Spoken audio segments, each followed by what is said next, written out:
पढ़ेंगे polar and non polar compounds के बारे में। ये वाला टॉपिक हमारा केमिकल बॉन्डिंग के जो केमिकल बॉन्डिंग चैप्टर है 11th क्लास के अंदर 4th चैप्टर एनसीईआरटी का, वहां से लिया गया है।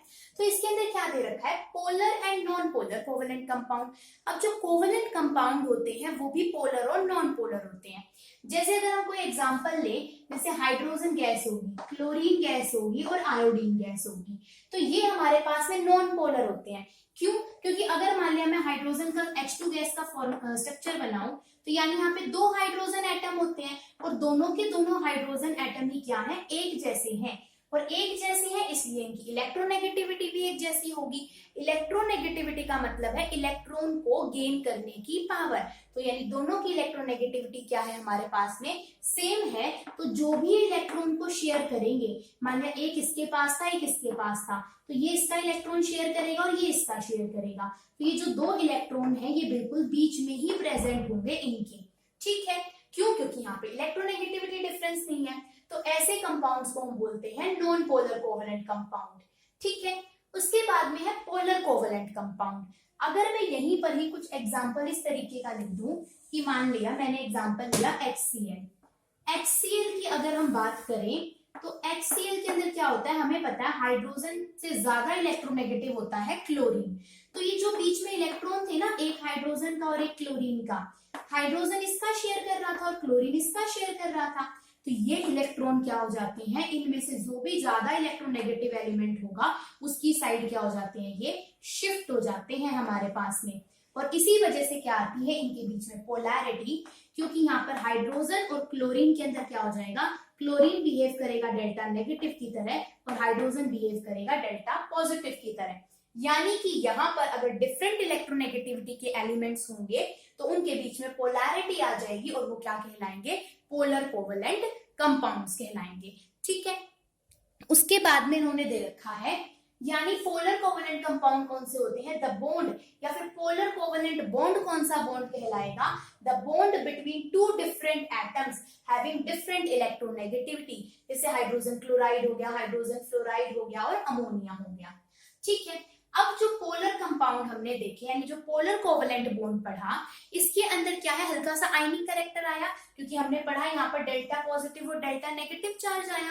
और पॉजिटिव और नेगेटिव चार्ज तो जब आता है कंपाउंड के अंदर जब वो आयनिक होता है हमारे पास में। तो अगर मान लिया मैंने यहाँ पर दो एटम्स लिए, मान लिया HCl का ही स्ट्रक्चर लिया, तो अगर इस हाइड्रोजन और क्लोरीन की होगी कुछ ना कुछ इलेक्ट्रोनेगेटिविटी वैल्यू जो हमें टेबल से मिलती है, तो इफ अगर हमें कैलकुलेट करना है percentage ionic character of covalent compound, तो वो हमें पता चलता है इलेक्ट्रोनेगेटिविटी डिफरेंस से। यानी इफ डिफरेंस इज 1.9, यानी अगर इलेक्ट्रोनेगेटिव जो आपके पास में इलेक्ट्रोनेगेटिविटी की वैल्यू है A और B, अगर मैं इसको A और B से रिप्रेजेंट करूं, अगर इनकी इलेक्ट्रोनेगेटिविटी की वैल्यू के बीच में डिफरेंस कितना है, 1.9 है, तो वो कंपाउंड 50% आयनिक और 50% कैसा बिहेव करेगा, कोवेलेंट। यानी 50% आयनिक और 50% कोवेलेंट की तरह बिहेव करेगा। ठीक है, अब जो ये आयनिक कैरेक्टर हम निकालते हैं कोवेलेंट कंपाउंड के अंदर, इसको हम निकालते हैं डाइपोल मोमेंट से। और डाइपोल मोमेंट को हम इस तरीके से म्यू से रिप्रेजेंट करते हैं। तो हमारे पास में इलेक्ट्रोनेगेटिविटी डिफरेंस निकालने का फॉर्मूला जो आता है या जिससे हम निकालते हैं वो क्या कहलाता है, डाइपोल मोमेंट। तो अगर डाइपोल मोमेंट आपका 50% से ज्यादा आ रहा है, यानी अगर डाइपोल मोमेंट आपका 50% से ज्यादा आ रहा है, तो वो कंपाउंड कैसा होगा, हमारा आयनिक होगा। और अगर आपका डाइपोल मोमेंट की वैल्यू 50% से कम आ रही है, तो यानी वो कंपाउंड कैसा होगा, कोवेलेंट। या फिर हम ये कह सकते हैं कि अगर आपके पास में इलेक्ट्रोनेगेटिविटी का डिफरेंस 1.9 से ज्यादा आ रहा है, तो वो कंपाउंड आयनिक कंपाउंड की तरह बिहेव करेगा, यानी आयनिक यानी कि पोलर कोवेलेंट कंपाउंड की तरह बिहेव करेगा। और अगर उसके अंदर 50% यानी 1.9 से कम आ रही है इलेक्ट्रोनेगेटिविटी की डिफरेंस, तो वो 50% से लेस उसके अंदर क्या होगा, कोवेलेंट कैरेक्टर होगा। ठीक है, हमारे पास में यानी कि अगर हमारे पास में इलेक्ट्रोनेगेटिविटी डिफरेंस 1.9 से ज्यादा है तो वो आयनिक कंपाउंड की तरह बिहेव करेगा, और अगर उससे कम है तो वो कोवेलेंट कंपाउंड की तरह बिहेव करेगा। ठीक है, अब ये चीज तो होगी, या तो हम इलेक्ट्रोनेगेटिविटी डिफरेंस देख लें या फिर हम डाइपोल मोमेंट देख लें। अगर डाइपोल मोमेंट निकालेंगे तो हम ये 50% वगैरह वाली टर्म यूज करेंगे, अगर इलेक्ट्रोनेगेटिविटी डिफरेंस निकालेंगे तो 1.9 वाली वैल्यू देखेंगे। अब परसेंटेज आयनिक कैरेक्टर को हम निकालते हैं डाइपोल मोमेंट से, जिसको म्यू से रिप्रेजेंट करते हैं। ठीक है, डाइपोल मोमेंट का फॉर्मूला होता है Q का मतलब चार्ज और D का मतलब होता है डिस्टेंस। यानी कि यूं मान के चलो, अगर मैं इसको रफ कर दूं यहां से, तो इन्होंने कहा कि डाइपोल मोमेंट हमारे पास में क्या होता है कि अगर आपने ना कोई भी दो चार्जेस ले रखे हैं, दो अपोजिट चार्जेस लेंगे, मान लिया एक चार्ज मैंने लिया प्लस Q और एक चार्ज मैंने लिया माइनस Q, इन दोनों ही चार्जेस को मैंने D डिस्टेंस से क्या कर दिया, सेपरेट कर दिया। तो अब मुझे निकालना है डाइपोल मोमेंट। तो डाइपोल मोमेंट निकालने का फॉर्मूला होगा Q मल्टीप्लाई का D, यानी कि चार्ज मल्टीप्लाई का डिस्टेंस, क्योंकि Q किससे रिप्रेजेंट होगा, चार्ज से। अगर इस डाइपोल मोमेंट की वैल्यू 50% से ज्यादा आती है तो वो कंपाउंड कैसा कहलाएगा, हमारे पास में आयनिक वरना कोवलेंट। ठीक है, अब जो ये डाइपोल मोमेंट होता है इसकी यूनिट होती है डिबई। जैसे रेजिस्टेंस की ओहम होती है, ठीक ऐसे ही इस डाइपोल मोमेंट की यूनिट होती है डिबई। और ये डिबई बहुत बार पूछा जाता है कि डाइपोल मोमेंट की क्या यूनिट होती है। अब इसके अलावा जो डाइपोल मोमेंट है ये एक वेक्टर क्वांटिटी है, मतलब इसकी क्या होती है, डायरेक्शन भी होती है। अभी वो एग्जांपल्स देखेंगे कैसे। ठीक है, अब अगर वो पूछ ले, मैंने बोला कि डाइपोल मोमेंट की डायरेक्शन भी होती है, यानी डायरेक्शन कहां से कहां तक होगी इसकी, तो हमेशा डाइपोल मोमेंट की डायरेक्शन पॉजिटिव से नेगेटिव की तरफ होती है हमारे पास में, यानी पॉजिटिव चार्ज से नेगेटिव चार्ज की तरफ होती है डाइपोल मोमेंट की डायरेक्शन हमारे पास में। मान लिया अगर मैं इस तरीके का एग्जांपल लेती हूँ, जैसे मैंने यहाँ पे एग्जांपल लिया, सपोज अमोनिया का लिया मैंने NH3। ठीक है, तो अमोनिया का एटॉमिक नंबर होता है 7, यानी 2 और 5, इस तरीके से हम लिखेंगे।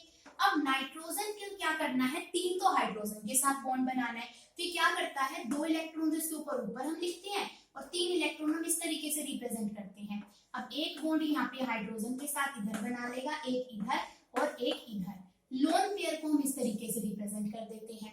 ठीक है, अब नाइट्रोजन और हाइड्रोजन में से कौन ज्यादा इलेक्ट्रोनेगेटिव है, तो नाइट्रोजन ज्यादा इलेक्ट्रोनेगेटिव है, यानी इसके ऊपर आएगा डेल्टा नेगेटिव चार्ज और इस हाइड्रोजन के ऊपर आएगा डेल्टा पॉजिटिव चार्ज। अब हमें डायरेक्शन भी दिखानी है, तो इस पॉजिटिव से लेकर नेगेटिव की साइड होगी डाइपोल मोमेंट की डायरेक्शन, यानी इस वाली साइड से हम शुरू करेंगे और एरो किधर जाएगा, नाइट्रोजन की साइड।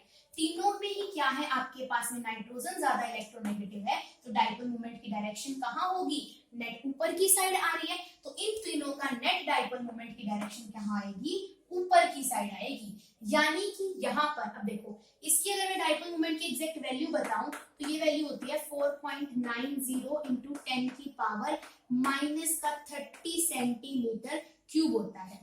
ठीक है, हमारे पास में एक न्यूमेरिकल हम करेंगे जिससे हमें पता चल जाएगा भाई कैसे हम परसेंटेज आयनिक कैरेक्टर निकालते हैं। ठीक है, उससे पहले ये देखो, एक तो ये वाला कंपाउंड था, इसके अलावा मैंने एक कंपाउंड मान लिया यहाँ पर ले लिया, एक कंपाउंड हम ले लेते हैं, मान लिया NF3। ठीक है, NF3, फिर से नाइट्रोजन के ऊपर 2 लोन पेयर इधर रिप्रेजेंट कर दिए, 3 इलेक्ट्रॉन इधर। लोन पेयर को हम कैसे रिप्रेजेंट करते हैं, इस तरीके से NF3, यहाँ एक फ्लोरीन आया होगा, एक यहाँ और एक यहाँ। अब अगर हम देखें तो फ्लोरीन क्या होता है, नाइट्रोजन से ज्यादा इलेक्ट्रोनेगेटिव होता है, तो अब यानी इसके ऊपर आएगा डेल्टा पॉजिटिव चार्ज और इसके ऊपर डेल्टा नेगेटिव चार्ज, तो एरो की डायरेक्शन अब आएगी नीचे की साइड। ठीक है, हमारे पास में अब देखो, अगर इसकी फिगर दोबारा बना देती हूँ, ये नाइट्रोजन था, एक फ्लोरीन इधर अटैच हुआ, एक इधर और एक इधर, ऊपर इसके पास में लोन पेयर होते हैं जिसको हम इस तरीके से रिप्रेजेंट कर देते हैं। अब तो नाइट्रोजन अब आपके पास में क्या है, फ्लोरीन से कम इलेक्ट्रोनेगेटिव है, यानी फ्लोरीन ज्यादा इलेक्ट्रोनेगेटिव है, तो डाइपोल मोमेंट की डायरेक्शन किधर आएगी, पॉजिटिव से नेगेटिव की तरफ, हमने पढ़ी थी इस तरीके से आती है। अब देखो हमारे पास में ये चीज, जो ये लोन पेयर होते हैं ना, लोन पेयर की हमेशा डायरेक्शन कैसे आती है, हम इस तरीके से रिप्रेजेंट करते हैं। जैसे यहाँ पे भी क्या आता, ऊपर की साइड जाती, यहाँ भी क्या आती, ऊपर की साइड, क्योंकि लोन पेयर में क्या होगा, लोन पेयर तो प्योर इलेक्ट्रॉन्स ही हैं, जबकि इस नाइट्रोजन है तो फिर भी आपके पास में इलेक्ट्रॉन लिए दिए होंगे, तो डाइपोल मोमेंट की डायरेक्शन कहाँ पर आती, ऊपर की साइड हमारे पास में आएगी। ठीक है, या इसको छोड़ो, अगर इससे कंफ्यूज होते तो हम लोन पेयर को छोड़ देते हैं। अब यहाँ पर नेट डायरेक्शन कहाँ पर आ रही है, नीचे की साइड आ रही है आपके पास में, यानी रिजल्टेंट क्या आ रहा है, नीचे की साइड। यहाँ पर रिजल्टेंट क्या आया था आपके पास, ऊपर की साइड आया था, और अगर हम इसकी वैल्यू देखते हैं तो इसके डाइपोल मोमेंट की डायरेक्ट हमारे पास में जो वैल्यू है वो वैल्यू आती है 0.80 इंटू 10 की पावर माइनस का 30 कूलम पर मीटर। यानी कि डाइपोल मोमेंट NH3 का क्या होगा, आपके पास में ज्यादा होगा किससे, NF3 से। यानी कि हमारे पास में इस तरीके से हम निकाल सकते हैं डाइपोल मोमेंट। ये वाले डाइपोल मोमेंट के क्वेश्चंस तो हमारे ज्यादा काम नहीं आते, पर ये क्वेश्चन आते हैं जब काम, जैसे अगर मेरे को दो कंपाउंड इस तरीके के दे दिए, तो कंपाउंड ड्रॉ करके बताती हूँ। जैसे एक दे दिया CCl4 और एक दे दिया मेरे को CHCl3, ठीक है। देखो एक कंपाउंड मुझे दे दिया CHCl3 और एक दे दिया CCl4। इस टाइप के कंपाउंड्स के अंदर डाइपोल मोमेंट के डायग्राम काम आते हैं। अगर मैं इसका डायग्राम बनाऊं तो कार्बन को 4 बॉन्ड बनाने थे, तो उसकी शेप कुछ इस तरीके की आती है। यहाँ भी कार्बन को क्या बनाने थे, 4 बॉन्ड बनाने थे, तो मैंने रिप्रेजेंट कर दिया। अब तीनों एक जैसे एलिमेंट तो आप लिख दो नीचे। 3 क्लोरीन एटम थे, मैंने 3 क्लोरीन एटम नीचे लिख दिए। यहाँ चौथा भी क्लोरीन एटम है तो मैंने ऐसे लिख दिया। यहाँ एक हाइड्रोजन था तो इसको मैंने अलग लिख दिया, ठीक है। अब कार्बन और क्लोरीन में से कौन ज्यादा इलेक्ट्रोनेगेटिव, क्लोरीन, तो यानी डाइपोल मोमेंट की डायरेक्शन किधर आएगी, नीचे की साइड। इसमें से भी कौन ज्यादा इलेक्ट्रोनेगेटिव, ये वाला, और इसके अंदर भी ज्यादा इलेक्ट्रोनेगेटिव ये वाला। ऊपर फिर से देखो, कार्बन से ज्यादा इलेक्ट्रोनेगेटिव है क्लोरीन, तो एरो ऊपर की साइड। अब क्या होगा, 3 नीचे की साइड, 1 ऊपर की साइड, तो ये एक दूसरे को क्या कर देंगे, कैंसिल कर देंगे। इसीलिए इस कंपाउंड के अंदर डाइपोल मोमेंट आएगा 0। जबकि इसके अंदर हम देखें तो यहाँ पर क्या होगा, कार्बन से ज्यादा इलेक्ट्रोनेगेटिव क्लोरीन, यहाँ पर भी, तो इसलिए एरो किस वाली साइड पॉइंट करता है, जो ज्यादा इलेक्ट्रोनेगेटिव हो। कार्बन और हाइड्रोजन में से कौन ज्यादा इलेक्ट्रोनेगेटिव है, कार्बन है हमारे पास में, तो यानी यहाँ पर नेट डायरेक्शन कहाँ आ रही है, नीचे की साइड, यानी यहाँ पर डाइपोल मोमेंट क्या होगा, ग्रेटर देन 0। तो इस टाइप के क्वेश्चन में आपको कंपेयर करने के लिए बोलेगा कि किसका डाइपोल मोमेंट ज्यादा आएगा, तो हम 0 में, और या फिर किसी की कोई वैल्यू आएगी तो हम उस टाइप के क्वेश्चन में इस चीज को यूज कर सकते हैं, ठीक है। जैसे अगर मैं यहाँ पे बात करूं दो तो ये वाले हो गए। जैसे एक है CO2 की अगर हम बात करें, जब हम CO2 का स्ट्रक्चर बनाते हैं तो कुछ इस तरीके से हमारे पास में इसका स्ट्रक्चर बनता है, ठीक है। तो इसमें भी क्या होगा, कार्बन और ऑक्सीजन में से कौन ज्यादा इलेक्ट्रोनेगेटिव, ऑक्सीजन, तो एरो इस वाली साइड। यहाँ पर कौन ज्यादा इलेक्ट्रोनेगेटिव, ऑक्सीजन, दोनों एक दूसरे को कैंसिल कर देंगे, इससे नेट डाइपोल मोमेंट क्या आ जाएगा, 0 आ जाएगा हमारे पास में, ठीक है। तो ये चीज हमारे पास में होगी, ठीक है। अगर हम वाटर का एग्जांपल लेके चले, यहाँ पर वाटर, ऑक्सीजन के ऊपर कितना होता है, ऑक्सीजन का एटॉमिक नंबर 8, तो 2 और 6, इसका मतलब 2 के साथ में तो बॉन्ड बनाएगा, और 2 क्या बचे होंगे हमारे पास में, लोन पेयर, यानी कुछ इस तरीके से लोन पेयर को रिप्रेजेंट कर सकते हैं। यहाँ पर अब हाइड्रोजन और ऑक्सीजन में से कौन ज्यादा इलेक्ट्रोनेगेटिव, ऑक्सीजन, तो हम इस तरीके से एरो शो कर देंगे, यानी ऊपर की साइड, मतलब कि यहाँ पर भी कुछ ना कुछ रिजल्टेंट आपका आएगा। और वाटर का क्या होता है, हमारे पास में डाइपोल मोमेंट होता है, ठीक है, आर मतलब रिजल्टेंट, तो ऐसे चीजों को यूज कर सकते हैं, ठीक है। फिर इसने बोल रखा है कि जो हमारे पास में डाइपोल मोमेंट होता है, इसकी जो SI यूनिट होती है वो होती है कूलम मीटर, C से कूलम, M से मीटर, और इसकी CGS यूनिट होती है ESU सेंटीमीटर, ठीक है। और अगर हमें कन्वर्जन में आ जाए तो एक डिबाई हमारे पास बराबर होता है 3.3, मैंने लिखा हुआ है उधर, तो नहीं दिख रहा होगा, तो एक डिबाई की वैल्यू होती है 3.33 इंटू 10 की पावर माइनस का 30 कूलम मीटर। और अगर मुझे इसको ESU के अंदर चेंज करना हो तो हो जाता है 10 की पावर माइनस 8 ESU सेंटीमीटर। ज्यादा इस वाली यूनिट का यूज किया जाता है ESU के अंदर, ठीक है हमारे पास में। तो मेन क्वेश्चन यहाँ से सीधा सीधा ये राइज होते हैं, एक तो इलेक्ट्रोनेगेटिविटी डिफरेंस की वैल्यू पूछ सकता है, एक बोल देगा कि अगर जो आपके पास में परसेंटेज आयनिक करेक्टर है, मतलब कि अगर म्यू की वैल्यू 50% से ज्यादा है तो कंपाउंड कैसा बिहेव करेगा। 2 क्वेश्चन तो ये पूछे जाते हैं, और एक इस तरीके से कंपेयर करके पूछा जाता है कि मान लो एक CHCl3 दे दिया और एक CCl4, भाई किसका डाइपोल मोमेंट 0 होगा और किसका नहीं होगा। तो इस तरीके से यहाँ से हमसे क्वेश्चंस पूछे जाते हैं। एक यहाँ पर यूनिट पूछी जाती है कि डाइपोल मोमेंट की यूनिट क्या होती है, स्केलर क्वांटिटी है, वेक्टर क्वांटिटी है, डायरेक्शन क्या आएगी, तो ये वाले क्वेश्चंस यहाँ से पूछे जाते हैं।